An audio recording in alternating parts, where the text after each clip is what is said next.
Welcome to the Let Go and Be Free podcast, a podcast for those who grew up in an alcoholic or dysfunctional family. I'm your host, Ron Vital, author of the Let Go and Be Free 100 Daily Reflections for Adult Children of Alcoholics series. If you'd like to learn more, feel free to visit letgoandbefree.com. And with that, let's get on with the show.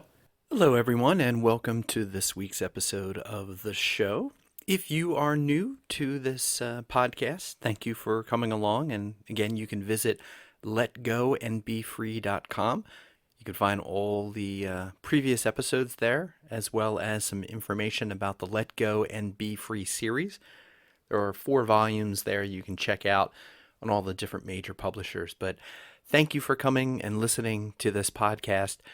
This episode, I wanted to focus on celebration 1 of this podcast. We have just crossed our 1-year anniversary.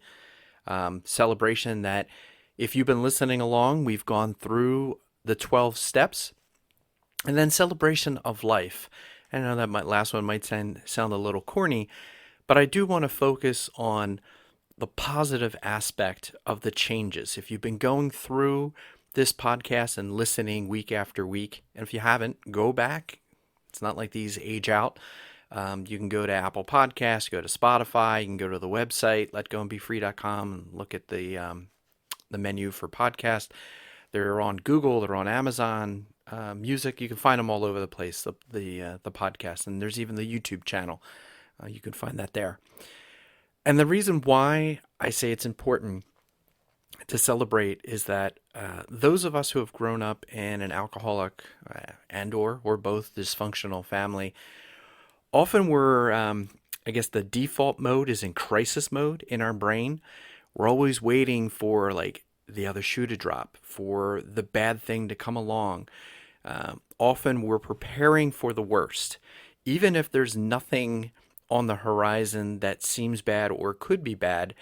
It's just life, when we were young, taught us this lesson that just when you think everything is going right, boom, something's going to pop up out of the blue and just wreck your day.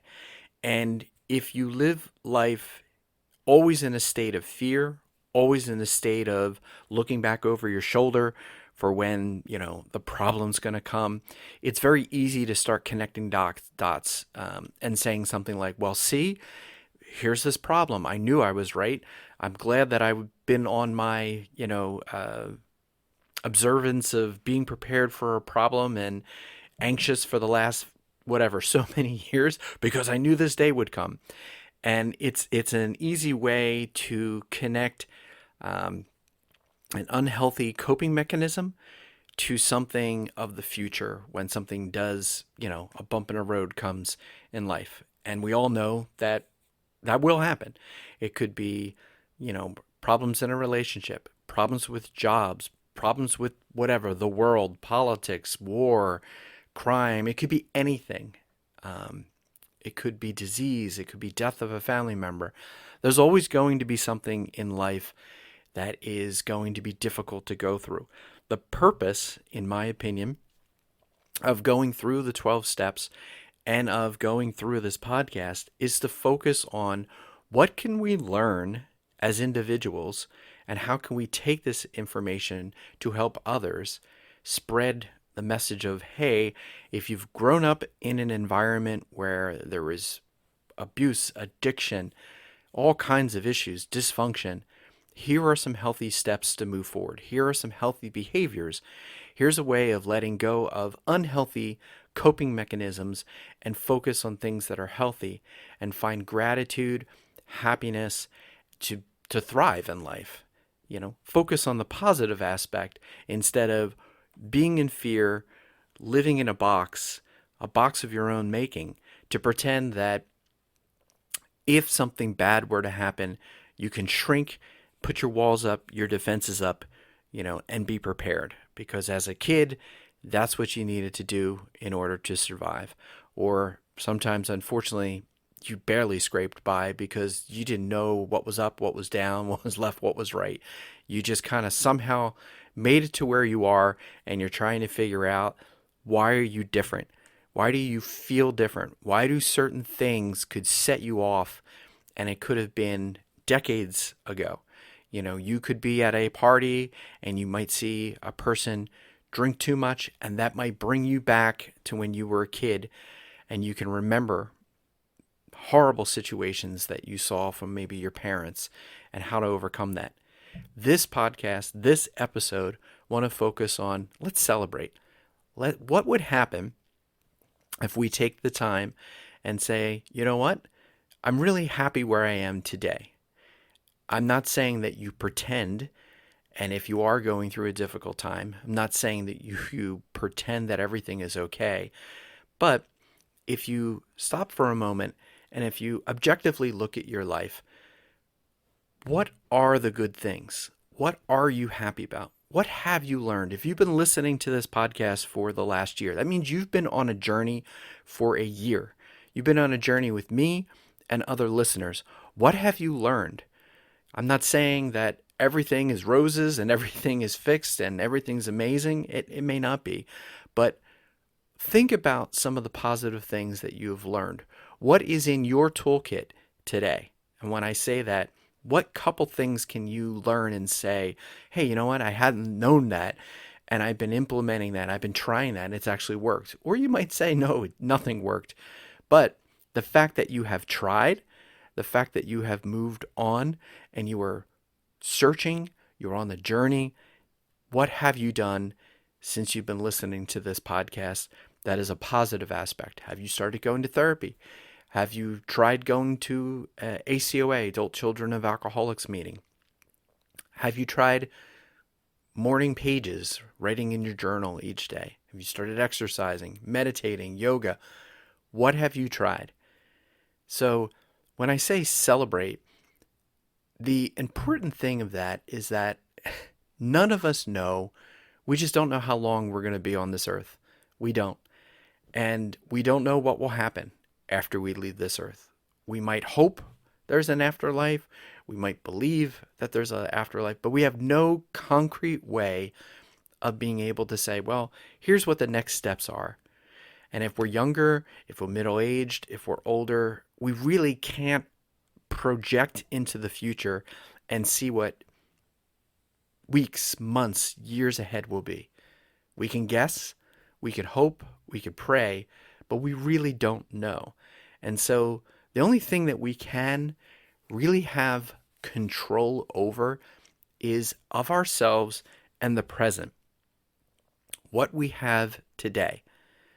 Even if we're in the worst of circumstances, the fact that you are taking a step to listen to this podcast or whatever other things you're doing, to kind of advance and move things forward for your own life, celebrate that. Take the moment to enjoy what you have now. And I'm a big believer in just paying attention to some of the most simplest things around us. I have had the most amazing moments getting up early, seeing the sunrise, or going and seeing and hearing the ocean, or, looking at leaves changing. Things that are not necessarily valued in our modern society.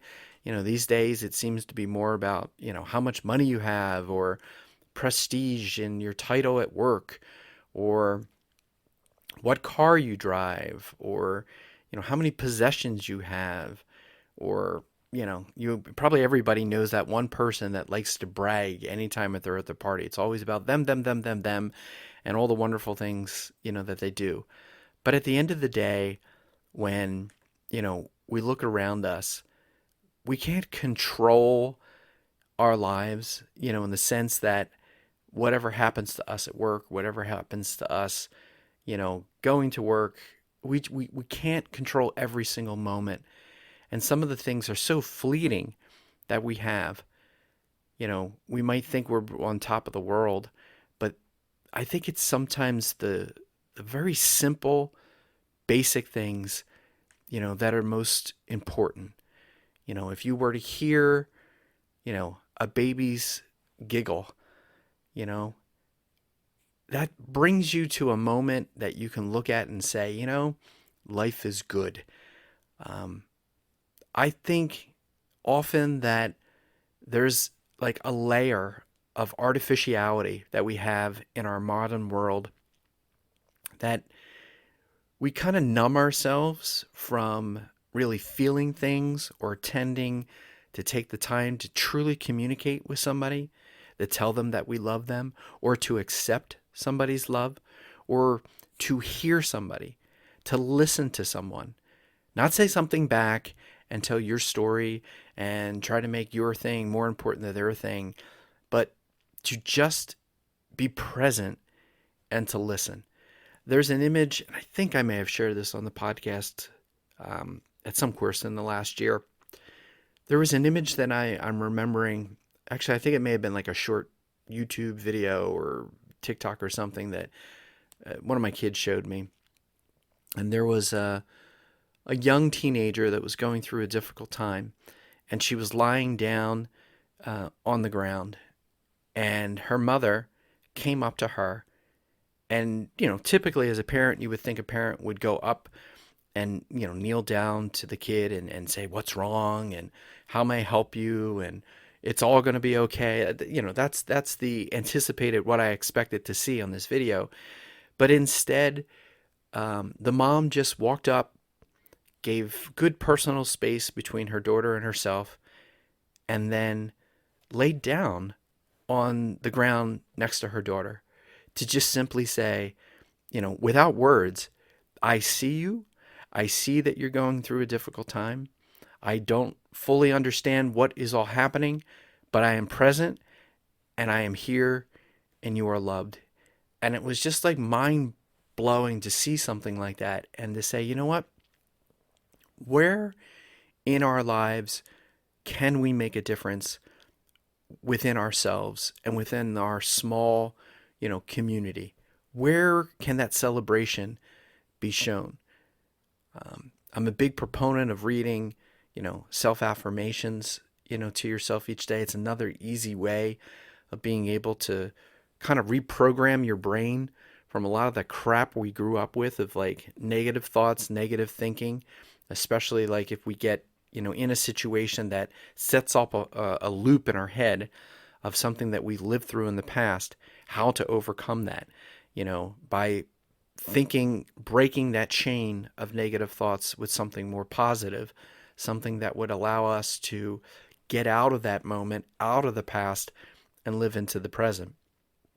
And when I think about communication and the power of words, it all has to start with ourselves.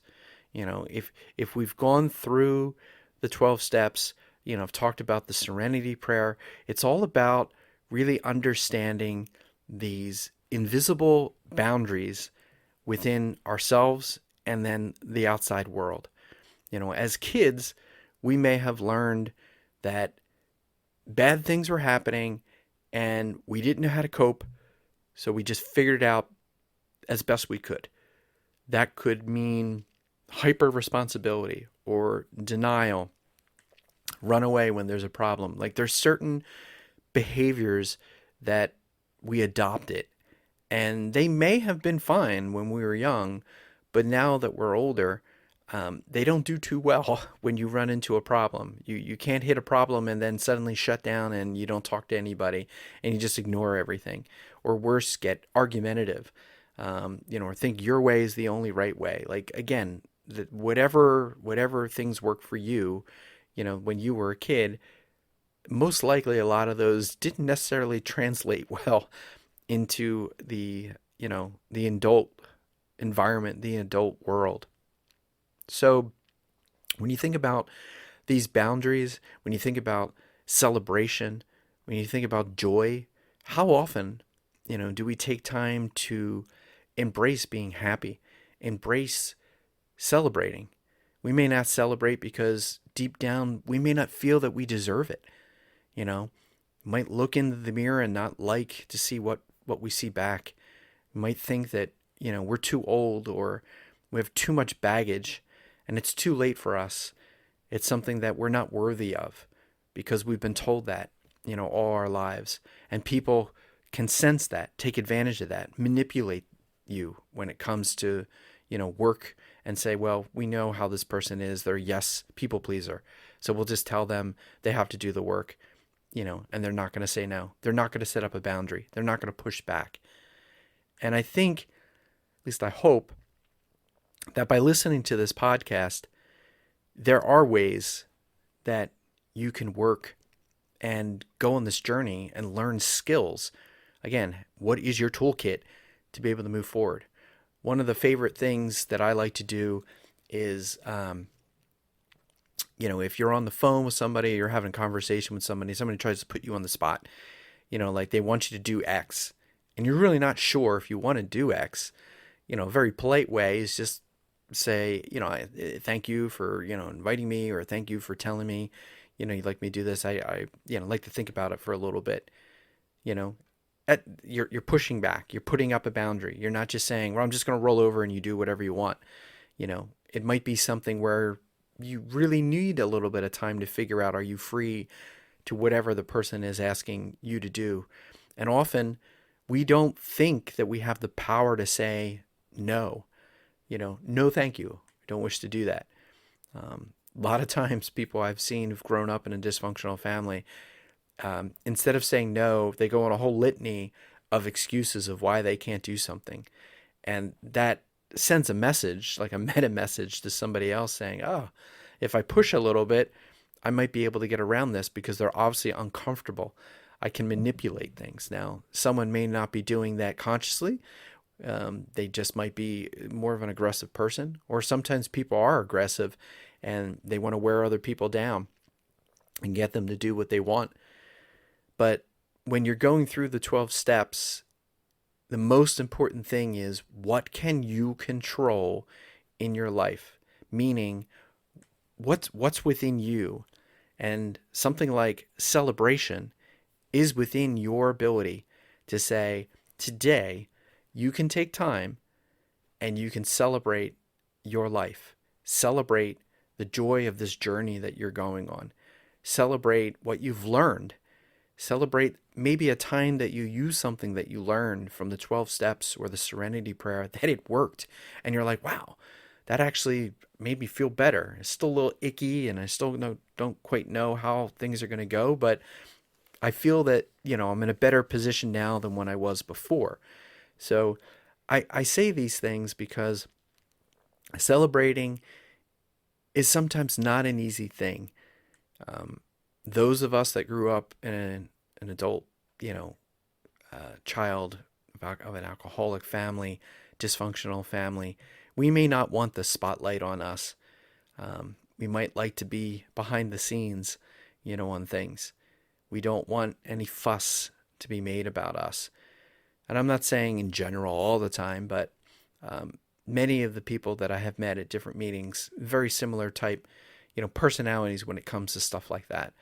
It's more feeling uncomfortable in social circumstances because there's just a lot of bad memories, from the past, things that they grew up with in their family.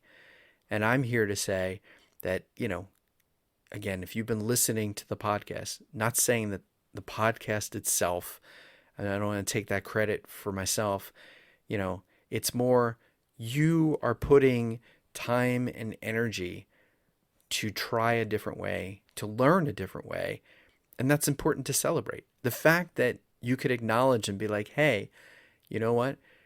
I want help. I want to learn things. I want to try a different way. I don't wish to repeat the same patterns, that my parents did.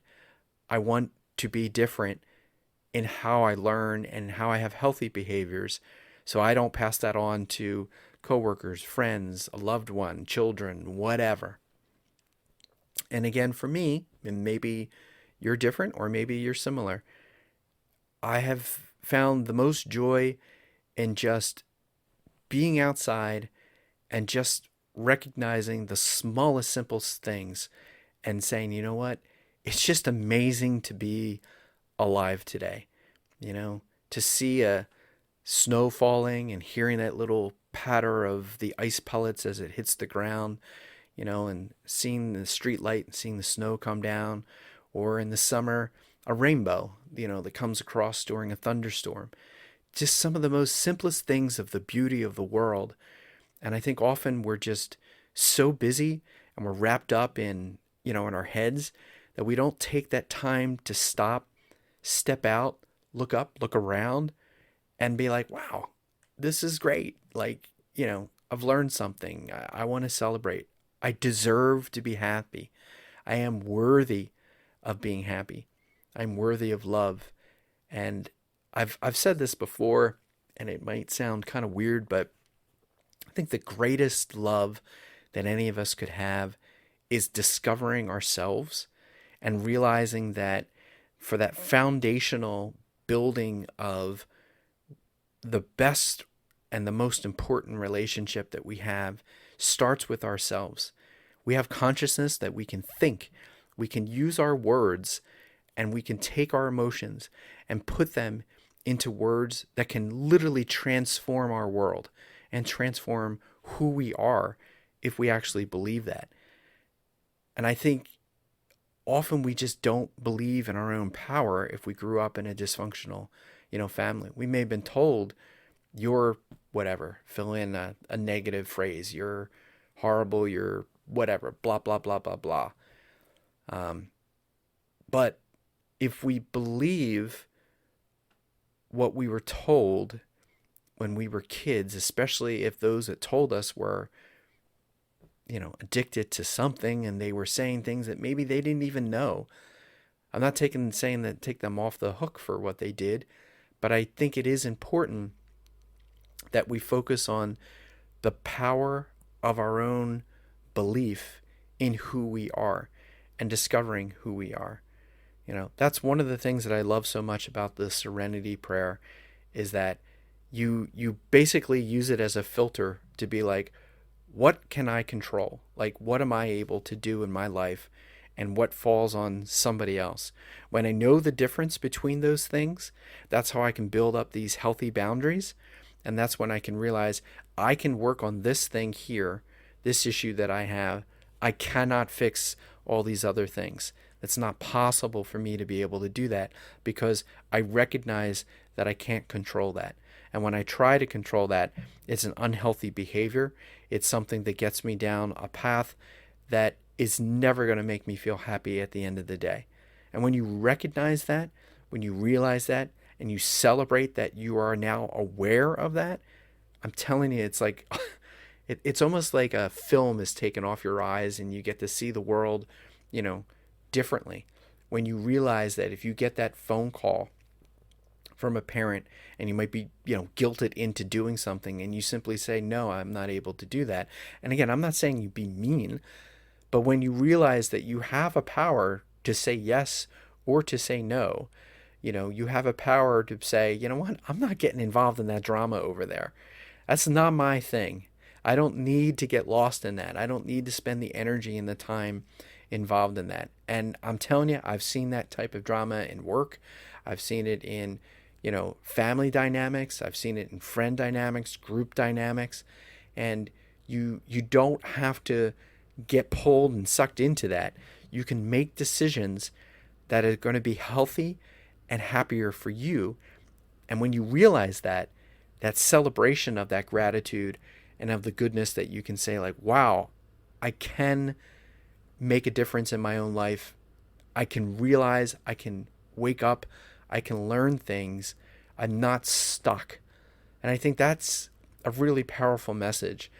I don't have to remain what people said they thought of me or how I grew up in a certain family environment that was unhealthy. I don't have to continue to live that way. I can choose to go down a different path. And that freeing moment, that realization of openness, of a path that is different than what you had thought you would be on, is the difference between, night and day. You will see things so much clearer because you will have given yourself that first step of believing in yourself and believing that there is a different way. And I think that's the challenging thing is that if no one taught you, you know, how to build your own self-confidence, your self-esteem, how to build and invest in yourself, if you didn't have parents that modeled that in their own behavior, and you just feel lost, and then you're just kind of struggling around trying to go from place to place, job to job, and just always not understanding like why you don't fit in, or why in social circumstances, do people whatever pick on you, or want you to always do something. It's because people are reading from your body language and from how you're interacting with others that you could be, a pushover or a people pleaser, or you're the person that someone knows how to push the buttons to get you angry, to get them, what they want. If you look at your life and you see how you interact with people and you realize, oh, wait a minute, there are different ways that I could behave. I don't have to get stuck in this rut.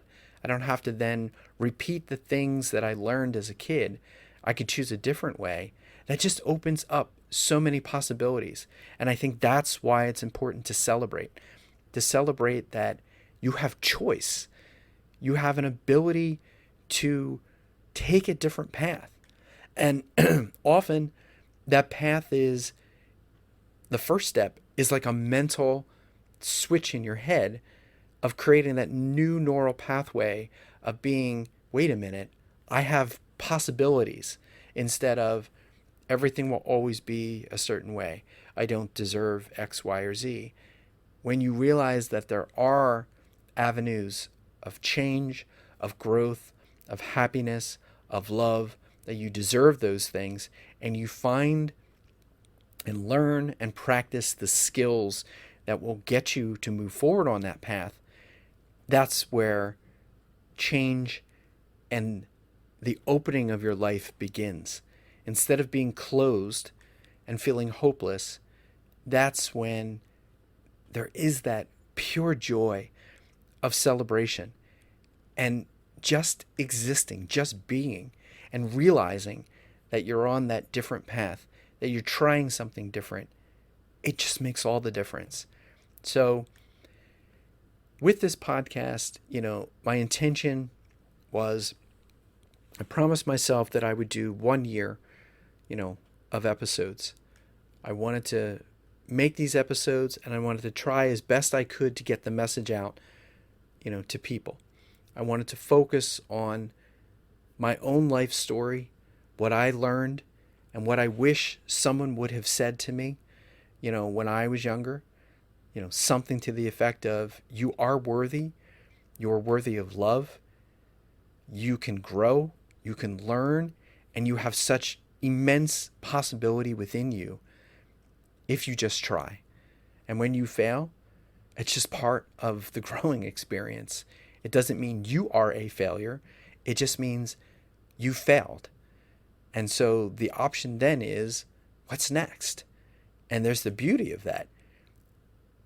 There have been so many times in my life where I thought I wanted something so badly. I prayed and I hoped and I worked so hard to get certain things that I wanted, and they just didn't come to be. And I'd be very upset. I'd be depressed. I'd be sad, sometimes angry. And at those times, at the nadir, the lowest point, I would realize that another door always opened for me in somewhere that I never anticipated or expected.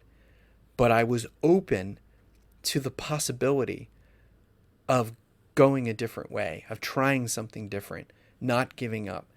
And that celebration of, wow, there are possibilities. There are things that I can't control. There are abilities to be able to say, hey, wait a minute. Just because this one door closed doesn't mean this other opportunity, should be passed on. Sometimes just saying yes because you want to take the opportunity is all you need to get started on that other path. But if you're closed and if you think, oh, woe was me, I didn't get what I really wanted, I'm a failure, I'm this, I'm that, that's not going to help us move forward. I'm hoping and really pray that each of us are easier on ourselves. Take the time to just celebrate that you are here, that you have a voice, that you could put your thoughts to paper, that you could talk to someone, that you could listen to someone, that you can make such a big difference in your own life if you just took that first step and believed that you're worth it. So I hope this episode has been helpful for you, and I hope that previous episodes have been helpful. If you're new to the podcast, I do hope that you go back and listen to some of the old episodes. Again, thank you so much for being on this journey with me for a year. You know, there's this is, I think, the 53rd podcast that we've gone through together. So I hope whatever you do today, that you have a wonderful, amazing, beautiful day. And that, as always, you be well. Take care.